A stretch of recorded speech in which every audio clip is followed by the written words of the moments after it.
Hello বন্ধুরা, কেমন আছো সবাই? আজ চলে এসেছি আমি আমার দাদার বিয়ের জন্য কিছু জিনিস কিনেছি। মিশো থেকে কিছু জিনিস কিনেছি। এই যেগুলো দেখছো, ওই যে মাথায় যে যেটা ফার্স্টে দেখালাম ওটা মিশো থেকে নেওয়া। আর এই যে আংটি দুটো, এই দুটো এমনি দোকান থেকে কেনা, মণিহারির দোকান থেকে। তারপর যে হারটার কানেরটা অসম্ভব সুন্দর এসেছে, যেমনটা দেখেছিলাম তেমনই, ঠিক তেমনই এসেছে। আমার খুব পছন্দ হয়েছে। আর যে ড্রেসটা সেটা পরে ফটোতে দেখতে পাবে, এখন ওটা বানাতে দেওয়া আছে, তো তাই লেহেঙ্গা একটা। আমার মাসির ছেলের বিয়ে, এই জাস্ট আর 12 দিন মতন দেরি।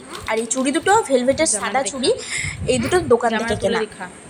তো এই যে কসমেটিক্সের জিনিসগুলো আর এই কটা মিশো থেকে জামা দুটো এসেছে, সেই দুটো নিয়ে বুবু খেলছে।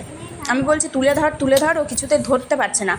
কারণ জামাটা কোন প্রান্তটা থেকে কোন প্রান্তটা ধরলে যে পুরো জামাটা দেখা যাবে, বুঝতেই পারছে না।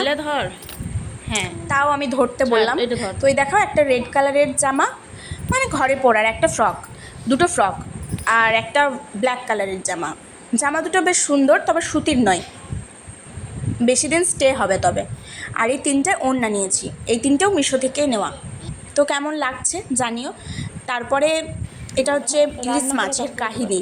আমার জেঠু ইলিশ মাছ এনেছিল, সেই ইলিশ দিয়ে মা করছে কাঁচা ইলিশ। কাঁচা ইলিশ খেতে বা ইলিশ মাছ খেতে কে কে ভালোবাসো? আশা করি সবাই ভালোবাসো। ইলিশ মাছের রানী ইলিশ, তাই না? তো এই যে ফুটছে, দেখতেই পারছো, অসম্ভব সুন্দর হয়েছিল। কিন্তু যে গ্রেভিটা হয়েছিল, যে কাঁচা ইলিশের যে গ্রেভিটা, সেটা পুরো ক্রিম ভাত দিয়ে খেতে জাস্ট অসাধারণ লাগছিল।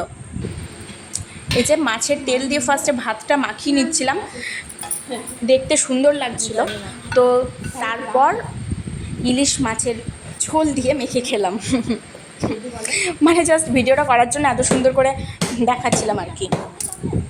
তো এই ছিল ভিডিও। কেমন লাগলো অবশ্যই জানিও। যদি ভালো লেগে থাকে তাহলে like, comment, share and follow করে দিও। যারা ইউটিউব থেকে দেখছো তারা সাবস্ক্রাইব করে দিও। আবার আসবো একটা নতুন ভিডিও নিয়ে। ততক্ষণের জন্য ভালো থেকো, টাটা।